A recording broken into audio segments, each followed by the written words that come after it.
versículo 8, e nós vamos ler no capítulo 2, o verso 3. Amém? Leia.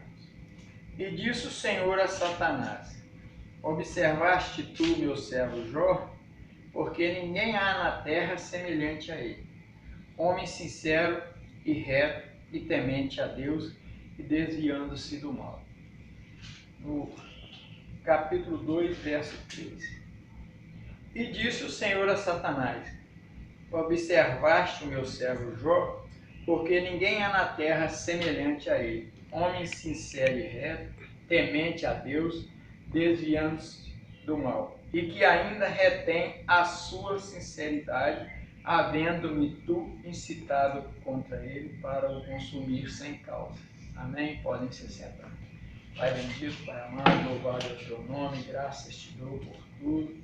Te agradeço, Pai, pela tua misericórdia e me coloco na tua presença agora, Pai, para falar sobre ti, para falar sobre o teu servo, para falar da tua sabedoria, Pai, porque tu és o Deus maior, o Deus melhor, o Deus que tudo pode. E convém que confiemos em ti, que sejamos sinceros a ti. Me coloco na tua presença, usa-me como voz aqui na terra agora, através do teu Santo Espírito, cobre-me com o sangue do teu Filho Jesus, para que nada me atinja durante esse período, Pai, e durante a posteridade. Eu te agradeço em nome de Jesus. Amém.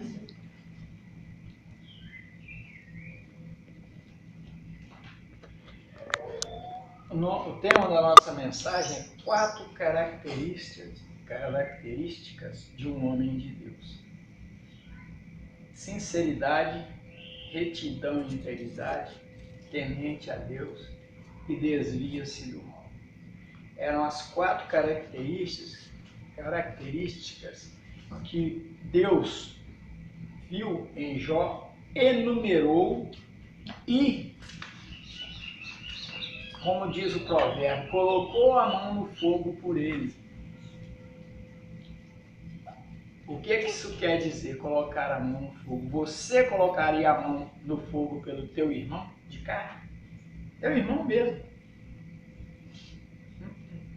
Deus confiou tanto em Jó que Jó era um servo fiel, que Deus, quando Satanás intentou ao Senhor, incitou, a palavra incitar quer dizer atiçar, incitou Deus contra Jó.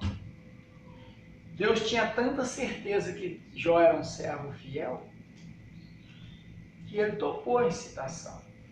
Então vai lá, toca meu servo.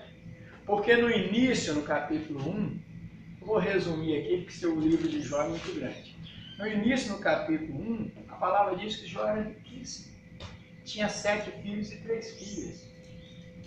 E Satanás, quando estava passeando pela terra, quando os filhos de Deus foram até lá visitar, foram perante o Pai, que Deus viu a Satanás, perguntou: e você, de onde vens? Eu venho de passear pela terra, de rodear e passear pela terra. Aí ele faz essa pergunta a Jó. E disse o Senhor a Satanás: observaste tu, meu servo Jó? Porque ninguém há na terra semelhante a ele. Então o Senhor, naquela época de Jó, o Senhor conhecia todos os homens que estavam aqui na terra e todos os agires de cada um dos homens. Homens que eu estou dizendo são homens, mulheres e crianças. E ele diz: porque não há ninguém na terra semelhante a ele, homem sincero e reto, temente a Deus, desvia-se do mal. E então Satanás foi em cima do Senhor e falou: mas ele tem tudo, ele é riquíssimo, não lhe falta nada, o Senhor o encheu de bens, abençoou os bens dele. O que o cara quer mais? É claro que ele vai te glorificar e te bendizer em todo o tempo. Não falta nada para ele, tem uma vida próspera. Cheio, Jó já devia ter uma faixa de uns 70, 80 anos nessa época.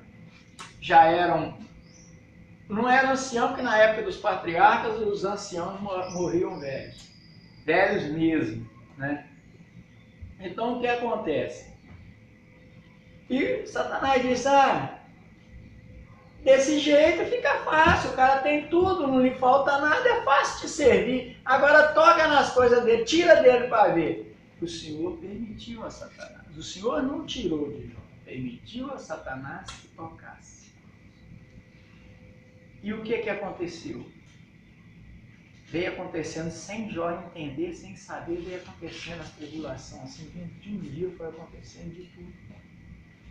Ele perdeu todo o gado, ele perdeu todas as ovelhas, ele foi só perdendo e veio uns salteadores e saquearam e levaram. No final, estavam comemorando o aniversário do primogênito, quer dizer, o primogênito era os mais velhos. Então, obrigatoriamente, os mais novos todos teriam que estar lá para essa festa. Obrigatoriamente teriam que estar. Jó não estava, não sei porquê, eu acho que ou porque não gostava de participar, ou porque achava melhor dar liberdade aos filhos dele de ficar à vontade. Então ele não participava. Nesse caso aqui, nessa festa desse dia, ele não foi nas comemorações que aqui fala que o dia do primogênito seria o dia do aniversário. Então ele ficou em casa com a esposa. E só vem chegando o servo dizendo: como aconteceu isso e aquilo, só eu sobrei para contar. E sempre sobrava um para ir lá. No final, a palavra aqui diz no verso 1, que veio um vento forte, um vendaval, e derrubou a casa em cima de todos os filhos dele. Morreram todos de uma vez. E escapou um servo, não se sabe como, para ir lá contar. E o que Jó disse? Aí o verso 19 diz assim: eis que um grande vento sobreveio da além do deserto, deu nos 4 cantos da casa, o qual caiu sobre os jovens e morreram. E só eu escapei para te trazer a nova. Quer dizer, essa já não era nova, já tinha tantas outras chegado lá para ele, que era uma desgraça atrás da outra. Então Jó se levantou, rasgou o seu manto e rapou a sua cabeça e se lançou em terra e adorou. E disse: nu saí do ventre da minha mãe, e nu tornarei para lá. O Senhor o deu e o Senhor o tomou. Bendito seja o nome do Senhor. E Jó começou a sofrer. Isso de que ele foi tocado nos bens dele, no emocional, que foi tirado os filhos e os bens dele. E nem assim ele negou o Senhor. Ele foi sincero. Em todo o tempo da adversidade dele, ele foi sincero e reto ao Senhor. O que aconteceu? Por que eu li o verso 3 no capítulo 2? Porque é a mesma coisa. Depois de tudo isso que aconteceu com os bens dele, ainda continuava só ele e a mulher lá e sem bens, ele já estava, vamos dizer assim, na rua da amargura. De novo, Satanás vai lá e se apresenta à frente do Senhor.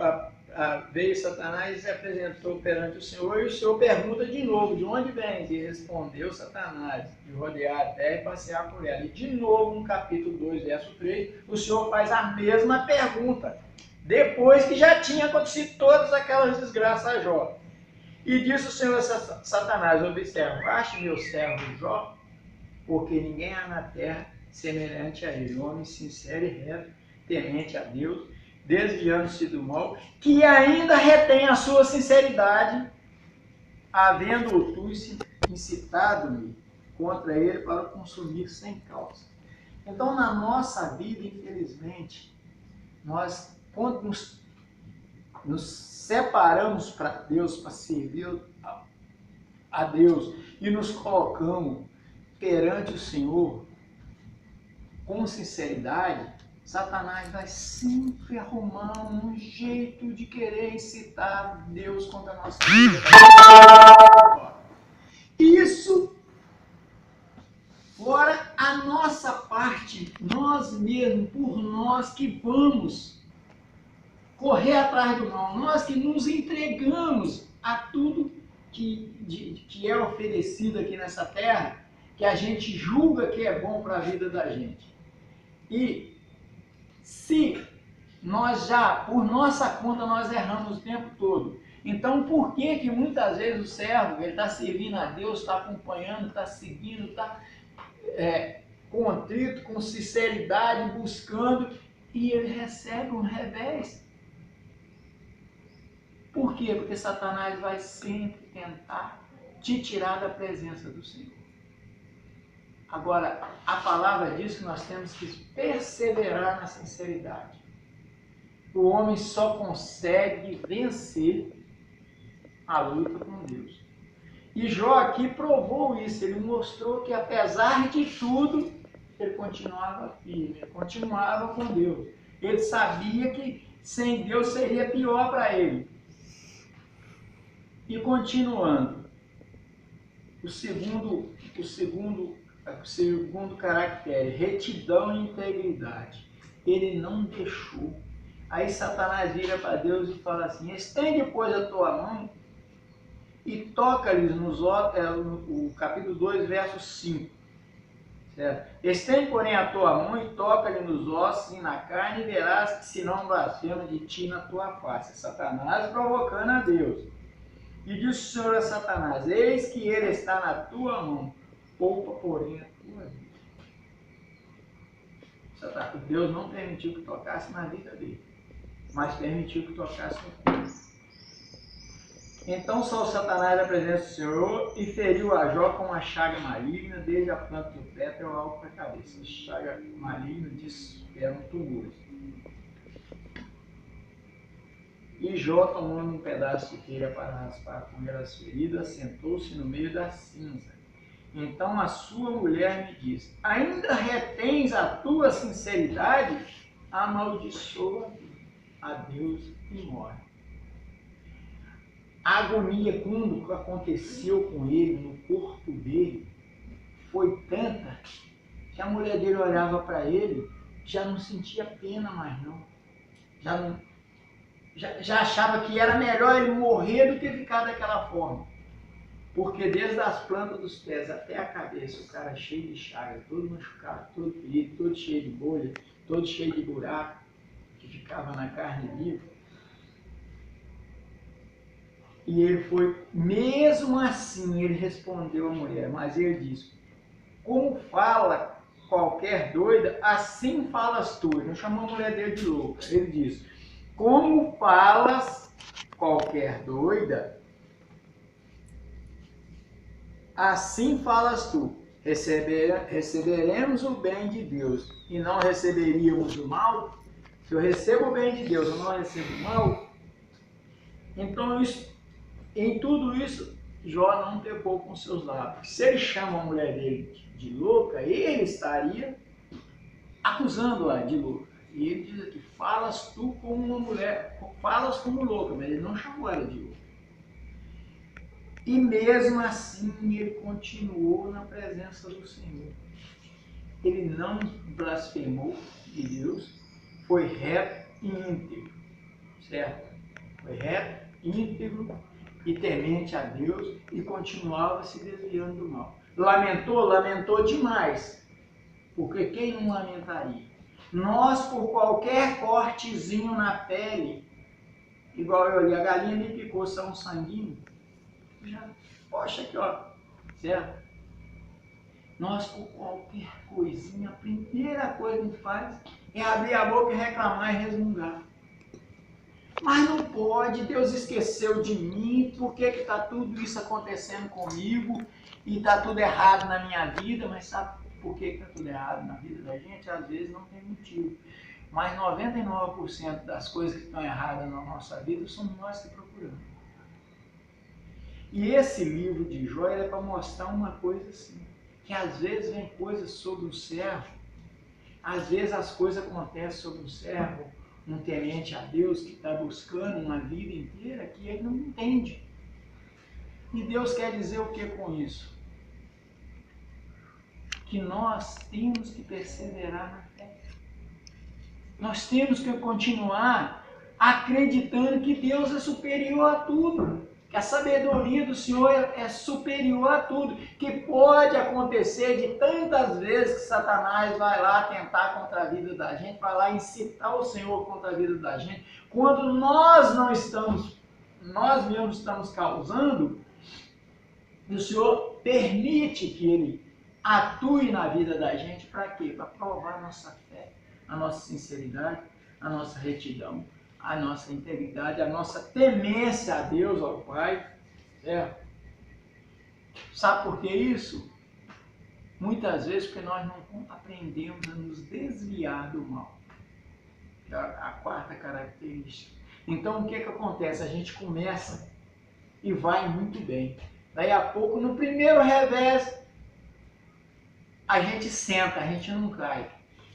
Aí senta, quando vai se levantar, outra pernada e a gente cai. Aí já não consegue, já não acredita que Deus vai te suprir. Você já não acredita que Deus está no controle de todas as coisas. Que Ele está no controle da sua vida, que apesar de você vai conseguir. Olha, a situação de Jó era tão triste que quando os amigos dele foram visitá-lo, que de longe eles avistaram Jó, eles não o reconheceram, porque ele estava em panos de saco, no meio da cinza, se coçando e jogado, como um mendigo andarilho, certo? Eles, quando olharam de longe, que viram Jó, eles não o reconheceram. A palavra diz que eles rasgaram os mantos, fizeram um clamor e sentaram, os 3 amigos sentaram em volta de Jó e ficaram 7 dias mudos. Eles não conseguiram articular a palavra do que eles estavam vendo, de tão que estava o homem. Era um mulambo, um lixo humano.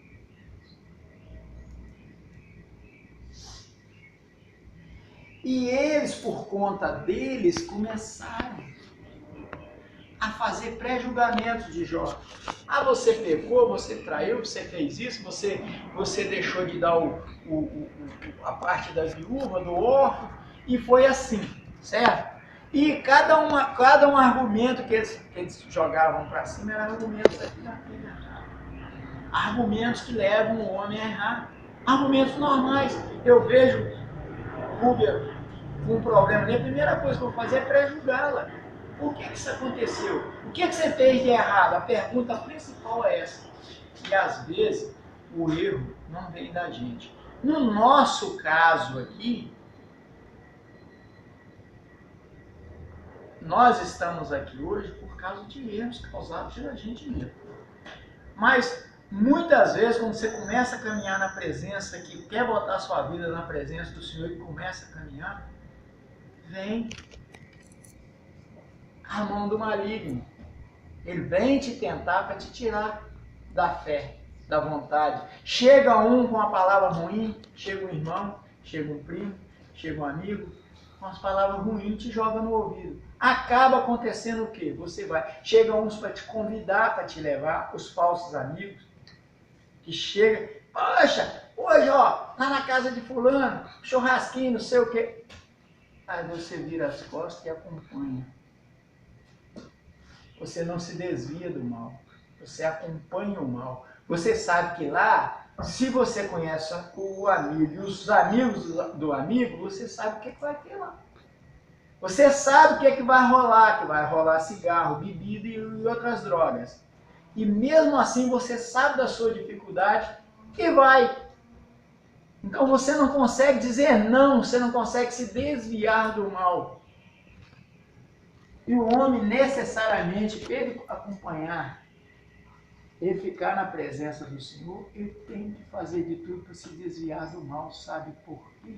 A vida com Deus e com Jesus é sofrimento, não é só alegria não. O próprio Senhor Jesus, quando ele estava lá, ele estava falando com os discípulos, ele diz, aquele que quiser vir após mim, pega a sua cruz e siga-me. Por quê? Porque há uma cruz para arrastar, há um peso de sofrimento. Vocês imaginam o que Jó sofreu aqui? Às vezes qualquer coisinha na nossa vida nos leva ao desespero. E o desespero nos leva o quê? A fuga. E a fuga nos leva a quê?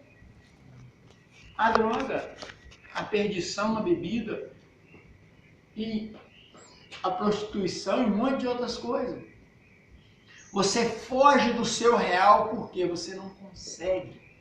Você acha que não consegue, que o seu corpo não aguenta.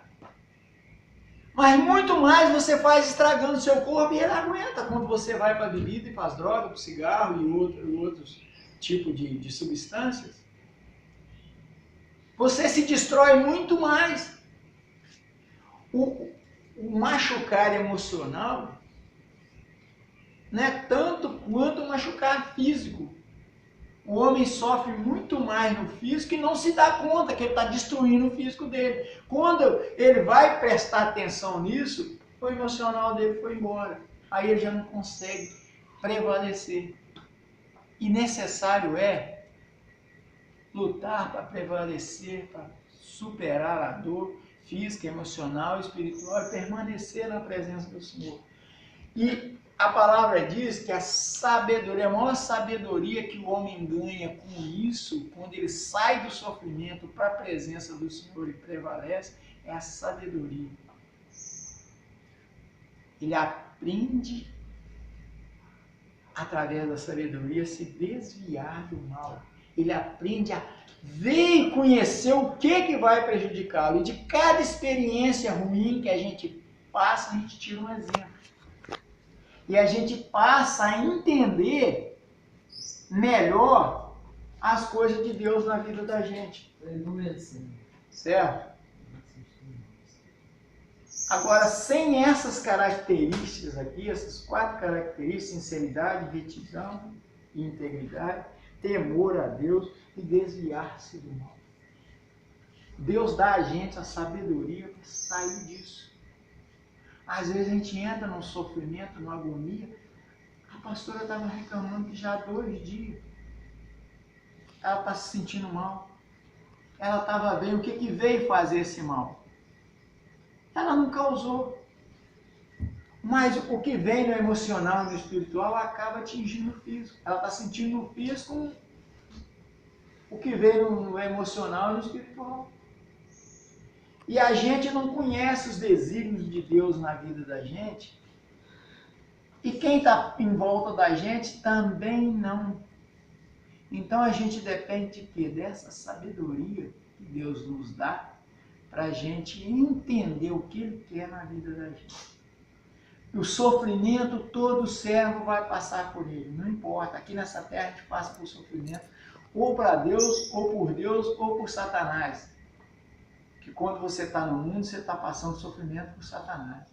E quando você vem para a presença do Senhor, você está passando sofrimento pela causa de Cristo. Porque o outro homem que teve na terra, após Jó, que Deus colocou a mão no fogo dele por Jó, foi Jesus Cristo. Que veio, não pecou, passou pelo mundo, foi um homem sincero, reto, íntegro, temente a Deus, e se desviou do mal. Em todo o tempo que Satanás tentou tentá-lo, Satanás intentou tentá-lo, ele disse uma palavra forte para Satanás, que Jesus conhecia Satanás de lá, da eternidade. Então ele sabia onde bater em Satanás, nós não sabíamos.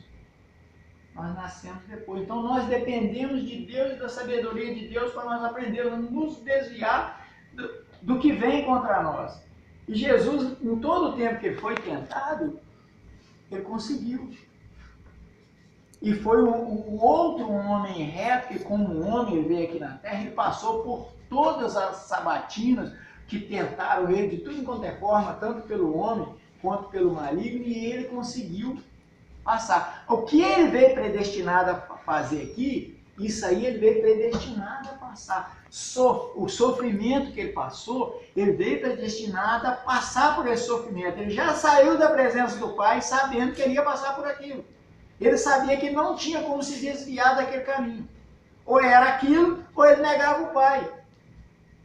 Porque ele veio para aquilo, para a salvação do homem, ele veio para passar por aquele sacrifício. E o sofrimento dele foi mais ou menos parecido com o de Jó. O de Jó só foi um tempo a mais, porque ele sofreu todas as dores no corpo. Outro dia a pastora estava comentando, 500 e tantas correadas. Você imagina um corpo de um cara um pouco maior que eu, um pouco mais corpo que eu, aguentar 500 e tantas chicotadas. E mais um monte de coisa que fizeram com ele. Deve ter se machucado todo, se arrebentado todo. Quer dizer, não quebraram os ossos dele, mas as pancadas que bateu na carne e vai fazendo aqueles hematomas internos. Quando a gente vai matar um gado que corre, a gente dá cacetada para derrubar, depois que a gente abre por dentro das costelas, fica aquelas bolhas assim de sangue desse tamanho, que eu já ajudei a matar. Então aquelas bolhas de sangue desse tamanho, você imagina por dentro a pessoa toda batida, toda machucada, que os soldados romanos bateram nele muito. E ele, o Senhor Jesus, veio com o propósito de passar por essa dor, por esse sofrimento, em prol do homem, para a salvação do homem, porque não existia outro que pudesse, aqui na terra, que pudesse, que não tivesse pecado. E por isso, hoje nós estamos aqui, falando de Jesus, falando no nome do Senhor, aceitando a sabedoria do Senhor e nos colocando na condição de servos de Deus. Livres de sofrimento, nós nunca vamos estar. A palavra lá em Marcos 27:10, se não me engano, o Senhor Jesus diz assim: aquele que se largar pai, mãe, filho, irmão, bens, tudo por amor de mim. Marcos 10, 28. E Pedro começou a dizer: eis que nós tudo deixamos e te seguimos. O Senhor Jesus disse assim no 29. E respondendo, Jesus disse: em verdade vos digo que ninguém há que tenha deixado casa, ou irmãos, ou irmão, ou pai, ou mãe, ou mulher, ou filho, ou campo, por amor de mim e do Evangelho, que não receba 100 vezes tanto já neste tempo em casas, irmãos, irmãs, mães, filhos e campos, com perseguições, e no século futuro a vida eterna. Essa é a promessa. Jesus passou por tudo aquilo lá por causa dessa promessa para nós. E no futuro a vida eterna. É o que nós temos. Jó passou um sofrimento para mostrar para o homem que nós temos condições de superar as coisas ruins que vêm contra nós. Jesus passou por um sofrimento para que nós pudéssemos ter direito à vida eterna. Que até então, até Jó não tinha sido prometido ele a vida eterna. Não. Ele passou por todo aquele sofrimento sem ter a promessa de vida eterna. Sem ter a promessa no porvir. Mas ele cria que Deus, de alguma forma, ia abençoá-lo. Ele não iria morrer, passar pela essa terra e morrer em vão. E Jesus veio para isso, passou por todos os sofrimentos, certo? Para que nós pudéssemos ter tudo o que nós fazemos aqui na terra. Quando nós tiramos uma coisa de nós em favor de Jesus, Deus nos repõe depois. Aqui na palavra fala que não receba 100 vezes tanto, já neste tempo, em casa, irmãos, irmãs, mães e filhos e campos, com perseguições, e no século futuro a vida eterna. O que ele quer dizer?